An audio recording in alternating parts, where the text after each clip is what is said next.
கர்த்தருடைய பரிசுத்த நாமத்திற்கு மகிமை உண்டாகட்டும்.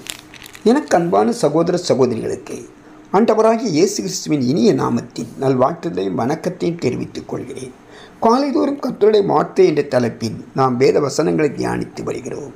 இன்றைக்கு தியானத்திற்கு நாம் எடுத்துக்கொண்ட வேத வசனம் மத்தேயு 5ஆம் அதிகாரம் 48ஆம் வசனம். ஆகையால் பரலோகத்தில் இருக்கிற உங்கள் பிதா பூரண சற்குணராய் இருக்கிறது போல நீங்களும் பூரண சற்குணராய் இருக்க கடவீர்கள்.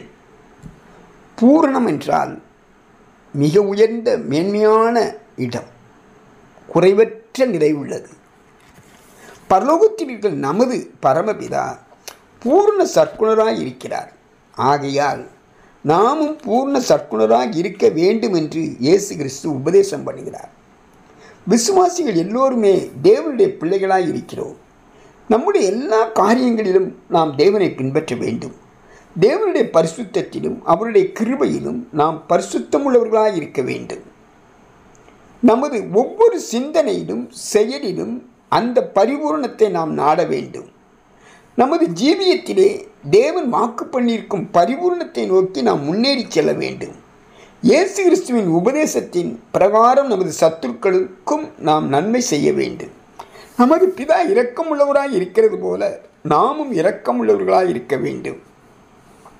தம்மை காயப்படுத்தினவர்களை இயேசு கிறிஸ்து மன்னிக்கிறார். அவர் அந்நியரை உபசரிக்கிறார். தமக்கு விரோதமாக தீமை செய்தவர்களுக்கு நன்மை செய்கிறார். நன்றி இல்லாதவர்களுக்கு தமது கிருபையையும் நன்மையையும் வெளிப்படுத்துகிறார். தேவனுடைய பிள்ளைகளாகிய நம்மிடத்திலும் தேவனுடைய சுபாவம் காணப்பட வேண்டும். நாமும் இயேசு கிறிஸ்துவை போல நமக்கு தீமை செய்தவர்களுக்கு நன்மை செய்ய வேண்டும். தேவன் நமக்கு செய்த நன்மைகளுக்கு நாம் அவருக்கு முழுவதுமாய் கடமைப்பட்டிருக்கிறோம். தகுதியற்ற நமக்கு தேவன் செய்திருக்கும் நன்மைகளை நினைத்து நாமும் பிறருக்கு விசேஷித்த நன்மைகளை செய்ய வேண்டும். நம்மிடம் இருக்க வேண்டிய சில குணாதிசயங்கள்: ஆவியில் எளிமை வேண்டும், தாழ்மை வேண்டும், நீதியின் மேல் பசி தாக வேண்டும், இருதயத்தில் சுத்தம் வேண்டும், இரக்கமுடனும் கிருபையுடனும் நாம் இருக்க வேண்டும். மற்றவர்களுக்கு நாம் உப்பாகவும் விளக்காகவும் இருக்க வேண்டும். வெளிச்சத்தை கொடுப்பவர்களாக இருக்க வேண்டும். சத்தியத்தை நாம் கைக்கொண்டு நல்ல முறையில் அதை உபதேசிப்பவர்களாக இருக்க வேண்டும். மாய்மாலம், சுயம் ஆகியவற்றிலிருந்து நாம் விடுதலை பெற வேண்டும். மற்றவர்களை நாம் சமாதானம் பண்ணுகிறவர்களாக இருக்க வேண்டும். ஆசை இச்சைகளிலிருந்து விலகி ஓட வேண்டும். நாம் நல்ல குடும்பத்தை பராமரிக்கிறவர்களாக இருக்க வேண்டும். நாம் உண்மை உள்ளவர்களாக இருக்க வேண்டும். தீமைக்கு எதிர்த்து நிற்கக்கூடாது. பிறரை நேசிக்கிறவர்களாகவும் நல்ல சுபாவம் உள்ளவர்களாகவும் இருக்க வேண்டும். இயேசு கிறிஸ்துவை போல பூர்ண சற்குணராய் இருக்க வேண்டும் என்று அவர் விரும்புகிறார். இவையெல்லாம் எப்படி சாத்தியமாகும்? 2 கொரிந்தியர் 5ஆம் அதிகாரம் 17ஆம் வசனத்தை நாம் பார்க்கும் பொழுது, இப்படி இருக்க ஒருவன் கிறிஸ்துவுக்குள் இருந்தால் புது சிருஷ்டியாயிருக்கிறான், பழையவைகள் ஒழிந்து போயின, எல்லாம் புதிதாயின. ஆம், நாம் கிறிஸ்துவுக்குள் வரும் பொழுது இவையெல்லாம் சாத்தியமாகும். 2வது, ஆவியில் நடந்து ஜீவிக்க வேண்டும்.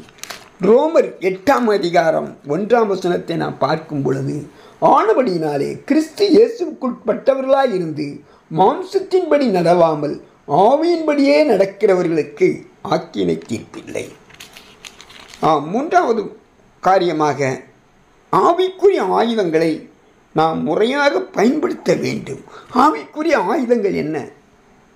2 கொரிந்தியர் 10ஆம் அதிகாரம் 5 முதல் 7 வரை நாம் படிக்கும் பொழுது, தர்க்கங்களையும் தேவனை அறிகிற அறிவுக்கு விரோதமாய் எழும்புகிற எல்லா மேட்டிமையும் நிர்மூலமாக்கி எந்த எண்ணத்தையும் கிறிஸ்துவுக்கு கீழ்ப்படிய சிறைப்படுத்துகிறவர்களாய் இருக்கிறோம்.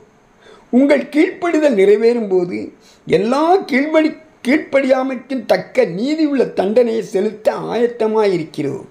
வெளித்தோற்றத்தின்படி பார்க்கிறீர்களா? ஒருவன் தன்னை கிறிஸ்துக்குரியவன் என்று நம்பினால் தான் கிறிஸ்துக்குரியவனாய் இருக்கிறது போல நாங்களும் கிறிஸ்துவிற்குரியவர்கள் என்று அவன் தன்னிலே தானே சிந்திக்க கடவன்.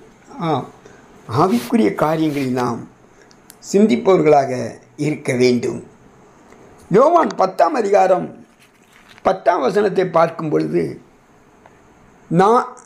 திருடன் திருடவும் கொல்லவும் அழிக்கவும் வருகிறானே என்று வேறொன்றுக்கும் வரான். நானோ அவைகளுக்கு ஜீவன் உண்டாயிருக்கவும் அது பரிபூர்ணப்படவும் வந்தேன்.